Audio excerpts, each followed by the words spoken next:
আমরা জাতীয় নাগরিক পার্টি বর্তমানে বাংলাদেশে তিনটা জিনিস নিয়ে কাজ করতেছি। একটি হলো সংস্কার, যাতে বাংলাদেশের আমূল পরিবর্তন হয়।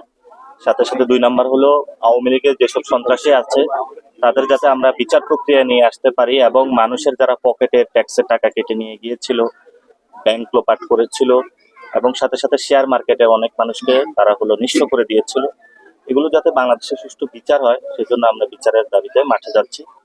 আরেকটি বড় বিষয় হলো যেটা আমাদের সার্বভৌমত্ব ইস্যু। আপনারা জানেন যে ভারত থেকে পুশিং করার চেষ্টা চালাচ্ছে। প্রায় 5,000 বাংলাদেশি পরিচয়ে বাংলাদেশে পাঠানো, তারা অলরেডি স্টেটমেন্ট দিয়েছে, এসেছে।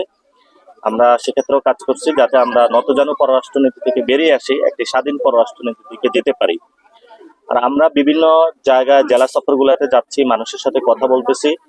জুলাই যে গণ অভ্যুত্থান হলো, এরপরে জাতীয় নাগরিক পার্টিটা কিভাবে সকল মানুষের কাছে গিয়ে দাঁড় করানো যায়, ওই এলাকার সমস্যাগুলো আমরা শুনি, অ্যাড্রেস করার চেষ্টা করি। যেমন বাগেরহাটে এসেছি আজকে, বাগেরহাটটা অনেক সুন্দর এলাকা। সাথে সাথে বাগেরহাটের উন্নয়ন ওই ভাবে এখানে হয় নাই, এটা আমরা এখানে কথা বলেছি। কিন্তু বাগেরহাটের একটা শেখ ফ্যামিলির একটা রাজত্ব ছিল, শেখ ফ্যামিলি রাজত্ব করেছে, শেখের নাম বিক্রি করেছে, কিন্তু উন্নয়নের নাম এখানে কোনো ছিটেফোঁটাও কিছু হয় নাই। এবং বাগেরহাটবাসীকে অভিনন্দন যে আপনারা শেখ সন্ত্রাসীদের থেকে বাগেরহাটকে উদ্ধার করেছেন, এবং আপনাদের এই জয়যাত্রা ভবিষ্যতে চলমান থাকবে। বাগেরহাটের বড় একটা সমস্যা হলো এখানে শিক্ষা ব্যবস্থা এবং স্বাস্থ্য ব্যবস্থা খুবই নাজুক অবস্থায় রয়েছে। আমরা আশা করব যে সরকার এখানে দৃষ্টি দিবেন যাতে এখানে স্বাস্থ্য এবং শিক্ষা ব্যবস্থার উন্নয়ন হয়।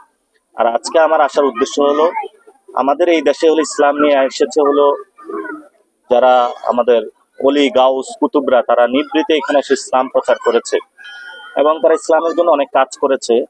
যে আমার সামনে একটা পুকুর রয়েছে খানজাহান আলীর, এখানে 60 গম্বুজ মসজিদ আছে এবং এখানে দরগা শরীফ আছে। আমরা এগুলাতে যাচ্ছি যে আমাদের পুরো বাংলাদেশের যাতে মসজিদ ব্যবস্থাটা সুন্দর করে পরিবর্তন হয়, মসজিদের সাথে যাতে একটু পুকুর থাকে, মসজিদের যাতে একটা বনায়ন থাকে, মানে সবুজায়ন থাকে, মসজিদ একটা হেলথ কমপ্লেক্স থাকে। যারা বিদেশে যায় তারা যাতে মসজিদে এসে ইমামের কাছ থেকে অ্যারাবিক লেসন গুলা নিতে পারে। আমাদের বড় একটা সেক্টর কওমি মাদ্রাসা যারা পড়াশোনা করে, তারা যদি মসজিদে এসে আরবি শিখায়, তাহলে আমাদের পুরো মিডল ইস্টে কিন্তু বাংলাদেশিরা গিয়ে কাজ করতে পারে। আমরা এই জায়গাগুলা বলছি মানুষের সাথে কথা বলার সময়। এবং সাথে সাথে এই যে অনেক এখানে দেখলাম যারা আমাদের সিনিয়র সিটিজেন, মুরব্বী, বাচ্চারা পুকুরে গোসল করতেছে, এই যে একটা বাংলাদেশের সৌন্দর্য, এটা যাতে প্রত্যেক মসজিদের সাথে চলে আসে, আমরা এগুলো মানুষের কাছে আহ্বান করতেছি এই জায়গাগুলো বাস্তবায়ন করার জন্য।